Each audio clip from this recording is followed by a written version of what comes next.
আসসালামু আলাইকুম। প্রিয় দর্শক, অন্য মঞ্চের আলাপ চাইতে আপনাদের সকলকে আমন্ত্রণ জানাচ্ছি।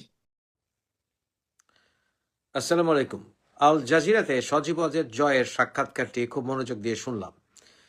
সজীব ওয়াজেদ জয় বরাবরই দলের ক্রাইসিস মোমেন্টে আন্তর্জাতিক মহলে বেশ সক্রিয় হয়ে ওঠেন। আজকেও দেখলাম সেই সক্রিয়তা। সজীব ওয়াজেদ জয় একা করার সময় উনি সক্রিয় ছিলেন অনলাইনে, উনি সক্রিয় ছিলেন বিভিন্ন ইন্টারন্যাশনাল মিডিয়াতে, এমনকি এই আল জাজিরাতেও, এবং খুব সফল হয়েছিলেন তখন, কারণ উনি অনেক প্রশংসা কুড়িয়েছিলেন। যেহেতু উনি বিদেশে বড় হয়েছেন, আমেরিকা পড়াশোনা করেছেন, তাই ওনার ইংলিশ এবং ওনার কথা বলার স্টাইল এগুলো ওয়েস্টে বেশ হোমোজেনাস। মানে ওখানে আপনার মনে হবে যে উনি ওখানে একজন যেভাবে স্মার্টলি কথা বলা দরকার সেই স্মার্টলি উনি কথা বলেছেন, মিডিয়াকে অ্যাড্রেস করেছেন, সাংবাদিকদেরকে ফেস করেছেন, যেটা তারেক রহমান এক মুহূর্তের জন্য বিদেশে কখনোই করেনি। তাই এই হিসাবে সজীব ওয়াজেদ জয় বেশ সাকসেসফুল।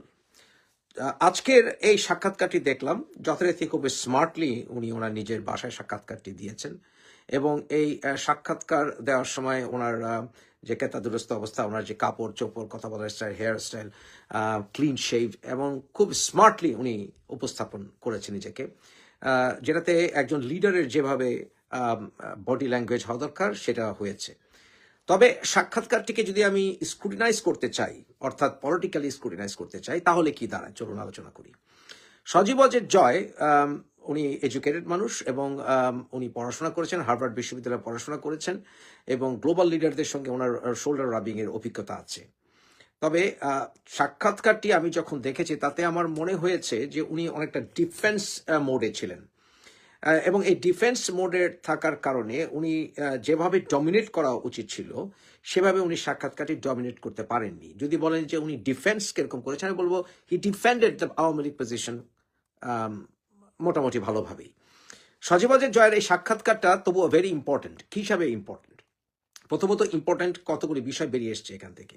সেটা হচ্ছে ওনার আলোচনা থেকে এবং শেষ মুহূর্ত পর্যন্ত স্পষ্ট হয়েছে যে শেখ হাসিনা আর আওয়ামী লীগে ফিরবেন না, অর্থাৎ উনি নেতৃত্বে ফিরবেন না। এই অর্থে অর্থাৎ শেখ হাসিনা আন্তর্জাতিক এবং জাতীয় রাজনীতি থেকে উনি অবসরে যাচ্ছেন, এবং সেই প্রক্রিয়া বোধহয় আওয়ামী লীগের ভেতরে শুরু হয়েছে। এবং যেহেতু আওয়ামী লীগ একটি রাজনৈতিক দল, যে রাজনৈতিক দলে সাধারণ মানুষের, কোটি কোটি মানুষের সমর্থন আছে, সেহেতু এই দলটিকে নিঃশেষ করে দেওয়া যাবে না, এবং সেই দলটি আসলে মরে যাওয়ার মতো দল নয়।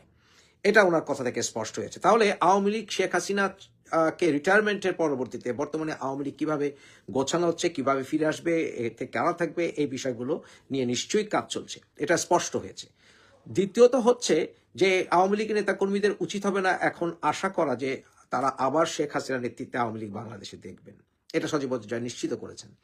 দ্বিতীয়ত হচ্ছে সজীব ওয়াজেদ জয় স্বীকার করে নিয়েছেন যে আওয়ামী লীগ মিসহ্যান্ডেল করেছিল সেই প্রোটেস্টকে। সুতরাং এইটা একটি ভালো দিক যে আওয়ামী লীগের দোষ স্বীকারের যে বিষয়টা, যেটা আমাদের সাধারণত বাংলাদেশের রাজনীতিতে নেই, সেটা সজীব ওয়াজেদ জয়ের টোনে এসছে, যে উনি স্বীকার করে নিয়েছেন যে আওয়ামী লীগের অনেক ভুল ছিল আওয়ামী লীগের। এবং ওনার বিভিন্ন কথায় এটাও স্বীকার হয়েছে যে উনি বলেছেন যে আওয়ামী লীগে অবশ্যই করাপ্ট ব্যক্তিও ছিল, যেটা আমরা বারবার বলে আসছি। কিন্তু অ্যাট দ্য সেম টাইম উনি স্পষ্ট করেছেন যে আওয়ামী লীগের সমর্থন বাংলাদেশের 40-50% মানুষের, সেই ক্ষেত্রে আওয়ামী লীগের সবাই যারা সমর্থক সবাই রাজনীতি ছেড়ে হাত পা গুটিয়ে বসে যাবে, এটা ধারণা করা অমূলক।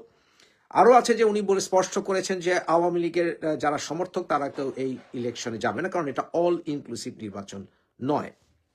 আরও স্পষ্ট হয়েছে যে উনি বলেছেন যে আওয়ামী লীগের পক্ষ থেকে ধারণা করা হচ্ছে এবং ধরা হয়েছে যে জাতিসংঘের যে রিপোর্ট, সেই রিপোর্টটি গ্রহণযোগ্য নয়, এবং যারা মারা গিয়েছে তাদের ব্যাপারে আসলে যেই বিষয়টি উনি এনেছেন, সেটা পুলিশ হত্যার বিষয়টি উনি এনেছেন। তবে যেই জিনিসগুলো আরো স্পষ্ট বলা দরকার ছিল ওটা আসলে স্পষ্ট হয়ে আসেনি, অর্থাৎ উনি এমফেসাইজ করতে পারেননি আলোচনায়।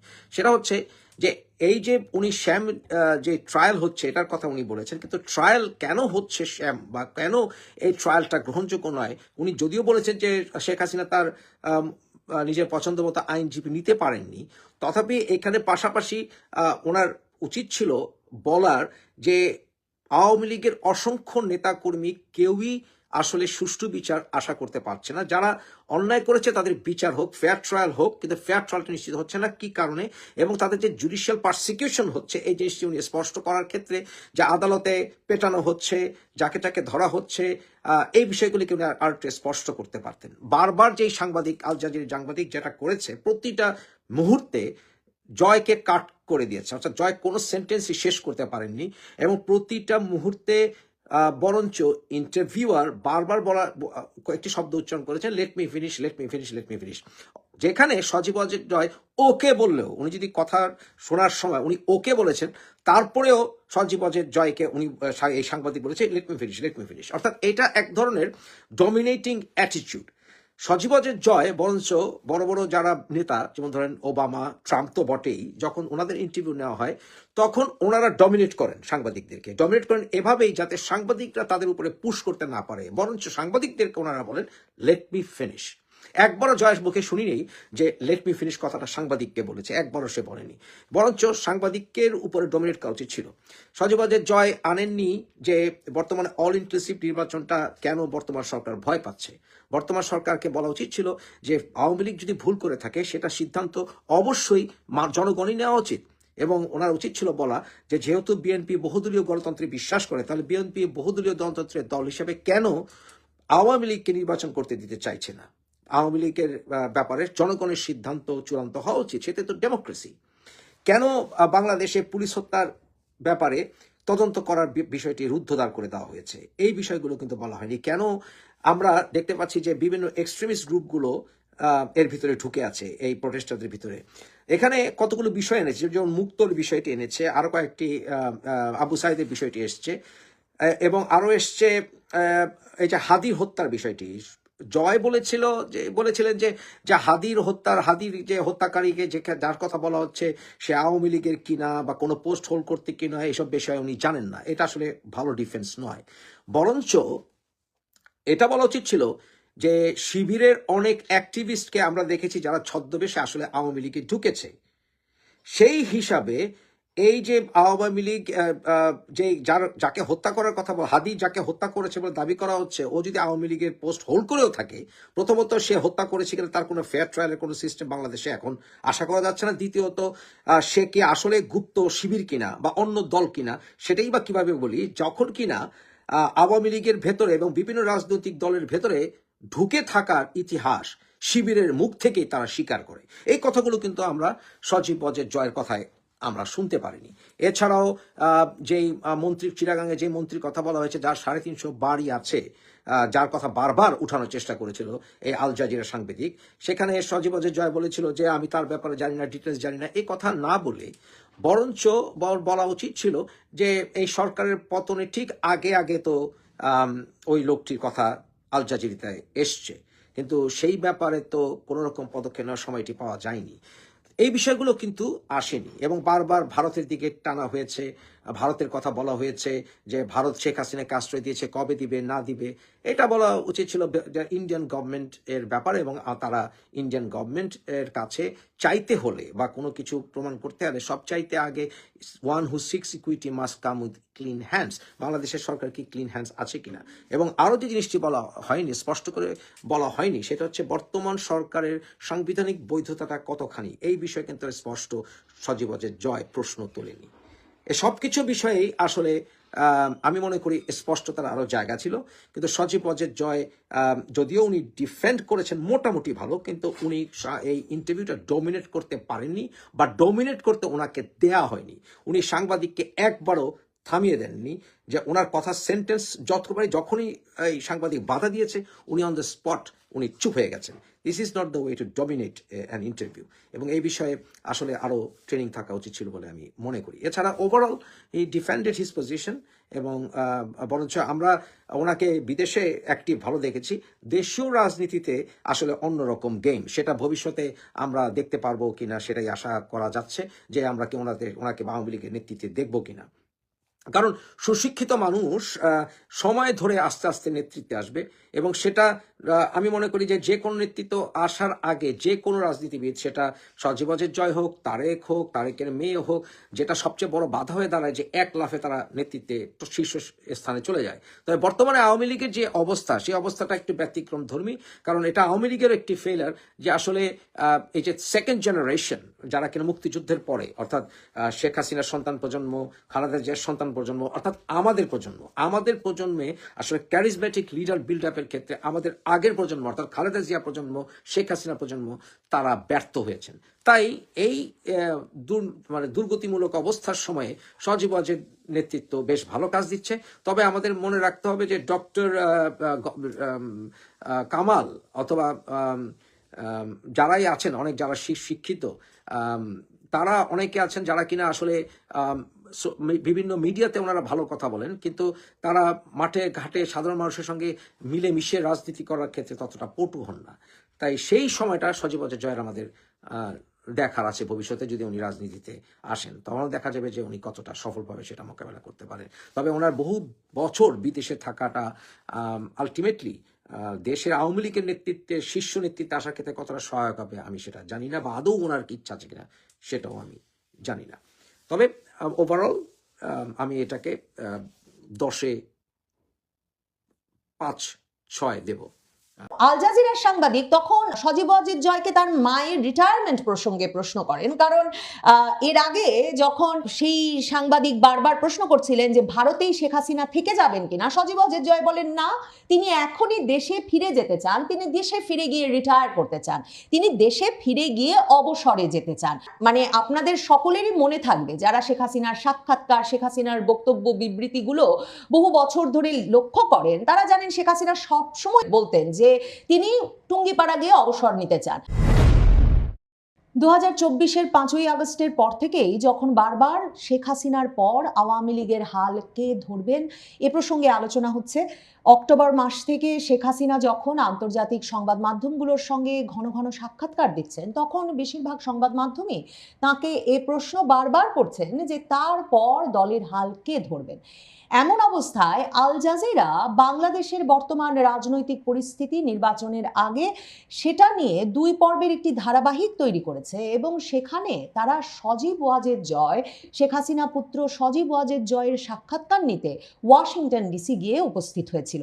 সেখানে সাংবাদিক স্পষ্টতই বলেন যে শেখ হাসিনার পতনের পর থেকে শেখ হাসিনা যেহেতু অডিও বার্তা ছাড়া আর ভিডিওতে কখনো প্রকাশ্যে আসেন নাই, এবং শেখ হাসিনা সরকারের বিভিন্ন মন্ত্রীরা যারা বিভিন্ন দেশে এক্সাইলে আছেন, নির্বাসনে আছেন, তাদেরও বেশিরভাগ যখন ভিডিও সাক্ষাৎকার দিতে এখনো কমফোর্টেবল বোধ করছেন না, তখন সজীব ওয়াজেদ জয়ী হয়ে উঠেছেন তার মা এবং আওয়ামী লীগের মুখ্য মুখপাত্র, এবং সেই যুক্তিতেই আল জাজিরা গিয়ে পৌঁছয় ওয়াশিংটন ডিসিতে সজীব ওয়াজেদ জয়ের এই সাক্ষাৎকার নিতে। সজীব ওয়াজেদ জয়ের সাক্ষাৎকারটা দেখতে দেখতে, মানে এটা যে ফেসবুকে এত ব্যাপক আলোড়ন তুলেছে আওয়ামী লীগের নেতা কর্মী সমর্থকদের মধ্যে, খুব স্বাভাবিক, কারণ সজীব ওয়াজেদ জয়ের জন্যও 5ই আগস্টের পর সম্ভবত এটাই প্রথম একটা মুখোমুখি সাক্ষাৎকার। মানে যতগুলো সাক্ষাৎকার তার দেখেছি 5ই আগস্টের পর থেকে, সে সব সাক্ষাৎকারই ভিডিও সাক্ষাৎকার, তিনি অনলাইনে যুক্ত হয়েছেন, কিন্তু এই সাক্ষাৎকারটি তিনি সরাসরি মুখোমুখি বসে সাংবাদিকের সঙ্গে দিয়েছেন।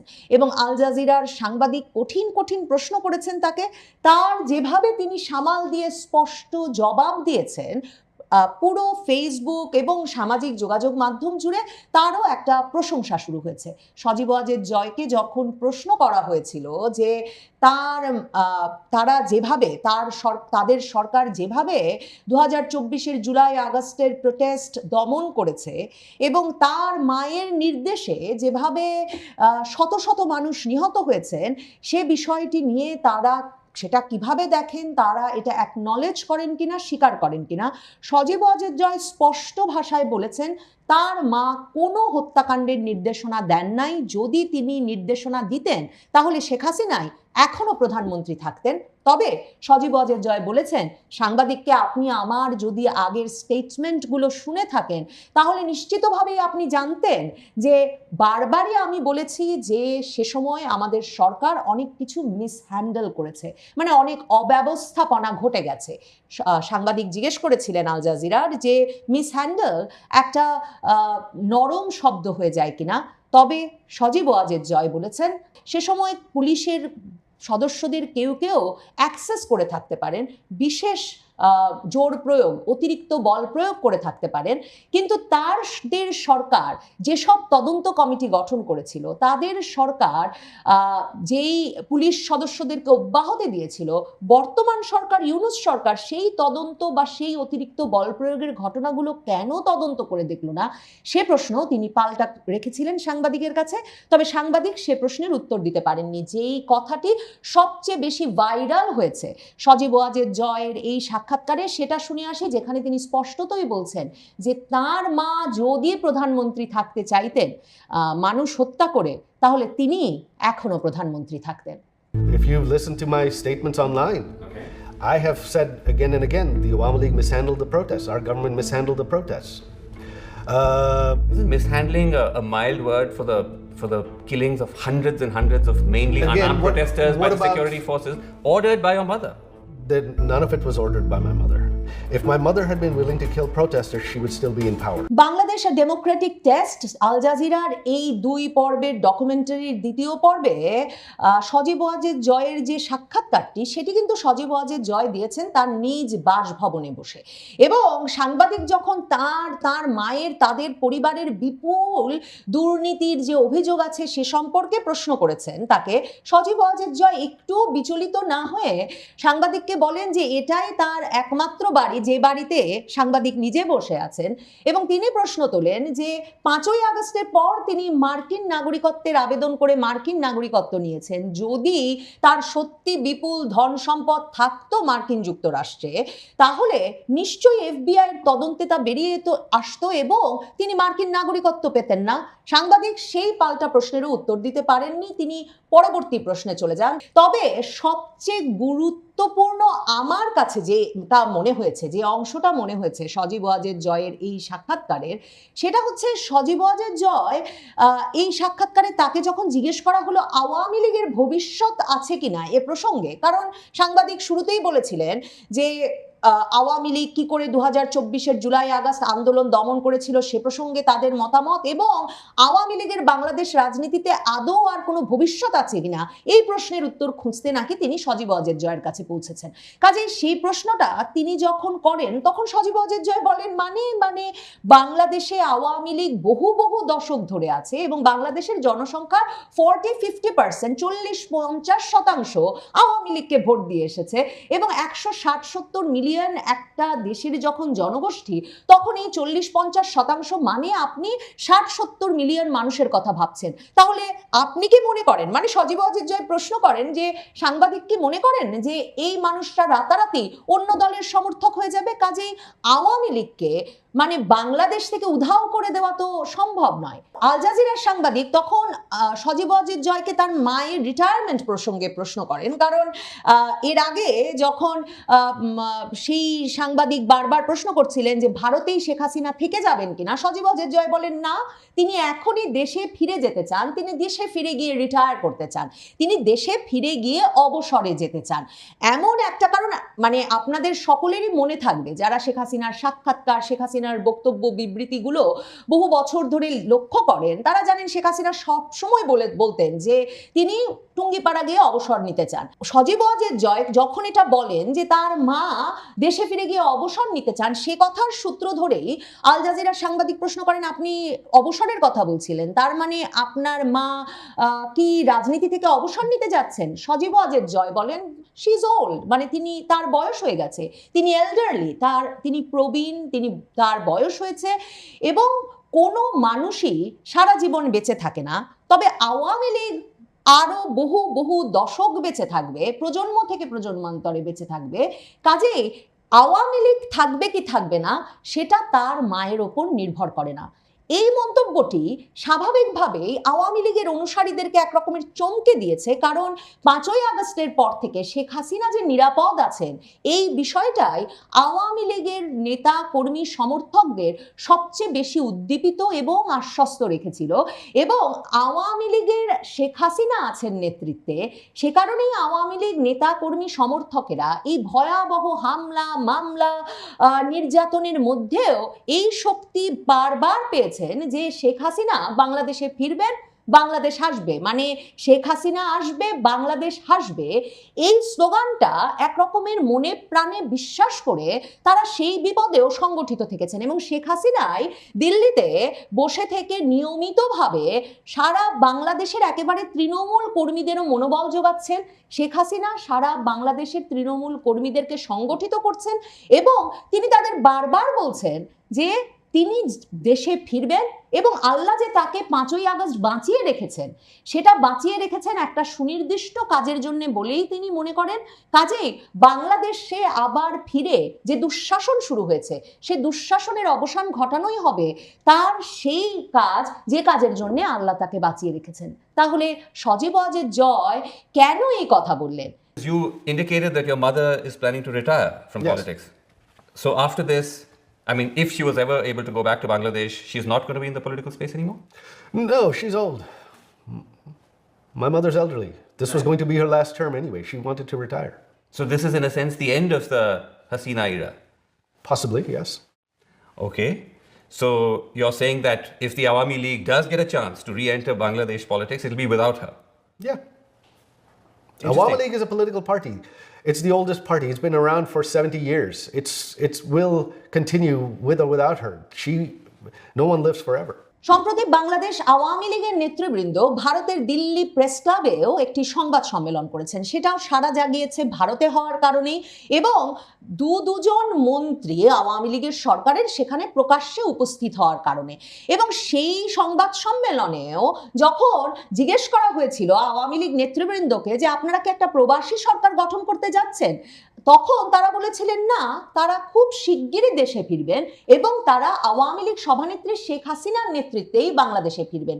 পুরো আওয়ামী লীগের ভেতরে এই ঐকমত্য বারবার সুস্পষ্ট হয়েছে 5ই আগস্টের পর থেকে যে এই বিপদকালে তারা একমাত্র শেখ হাসিনার নেতৃত্বেই তারা ঐক্যবদ্ধ থাকতে পারে, সংগঠিত হতে পারে এবং শেখ হাসিনার নেতৃত্বেই তারা আবারও বাংলাদেশের রাজনীতিতে ফিরতে চায়। এবং শেখ হাসিনাকে যখন সাম্প্রতিক সময়ে সজীব ওয়াজেদ জয় বা তার মেয়ে সাইমা ওয়াজেদ পুতুল কিংবা অন্য কাউকে তিনি বাংলাদেশ আওয়ামী লীগের রাজনৈতিক উত্তরাধিকার দেবার কথা ভাবছেন কিনা সে প্রসঙ্গে প্রশ্ন করা হয়েছে, বারবারই তিনি এই উত্তর দিয়েছেন যে সেটা দলের সিদ্ধান্ত যে তার পুত্র কন্যা কেউ আসবেন কিনা, কিন্তু তিনি মনে করেন যে আওয়ামী লীগের একটা নতুন নেতৃত্বের তো প্রয়োজন আছে, কিন্তু সেই নতুন নেতৃত্ব ঢাকা শহরের কোনো এলিট গোষ্ঠীর থেকেই আসতে হবে এমন কথা নেই। সেই নেতৃত্ব আসতে পারে বাংলাদেশের যে কোনো জায়গা থেকে, সারা বাংলাদেশ থেকে। সেই তরুণেরা যারা কিনা তরুণ বৃদ্ধ সকলের সঙ্গেই যোগাযোগ রক্ষা করতে পারবেন এবং সামাজিক যোগাযোগ মাধ্যম এবং মুখোমুখি একই রকম ভাবে জনগণের মনের কথা বুঝতে পারবেন, এমন নেতৃত্ব খুঁজছেন শেখ হাসিনা। সে কথা কিন্তু তিনি বারবার সাক্ষাৎকারে বলেছেন। মা আর ছেলে দুজনেই যে কথাটা সম্ভবত বোঝাতে চান সেটা হচ্ছে পরিবারের ওপর বা তার মা বা তার ছেলের ওপর আওয়ামী লীগের রাজনৈতিক ভবিষ্যৎ নির্ভর করে না। আওয়ামী লীগের বাংলাদেশের রাজনৈতিক শেকড় এত গভীরে প্রথিত যে সেখানে শেখ হাসিনা না থাকলেও আওয়ামী লীগ থাকবে। সজীব ওয়াজেদ জয় এসে আওয়ামী লীগের হাল মুজিব পরিবারের সদস্য হিসেবে না ধরলেও আওয়ামী লীগ থাকবে।